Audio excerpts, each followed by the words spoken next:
Tak hanya di Sorong, saudara, aksi bersih-bersih di kawasan pantai juga dilakukan di Merauke.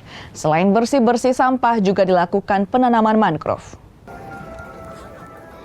Penanaman 100 pohon mangrove dilakukan di kawasan pantai dirangkai dengan aksi bersih sampah plastik di Pantai Lampu 1 yang menjadi tempat wisata utama di Kabupaten Merauke. Aksi ini diinisiasi Dinas Lingkungan Hidup Provinsi Papua Selatan bekerja sama dengan Pemkab Merauke, TNI, serta masyarakat. Pada intinya karena memang Pantai Lampu 1 ini adalah ibarat itu dia adalah wajah tampak muka daripada Merauke ini.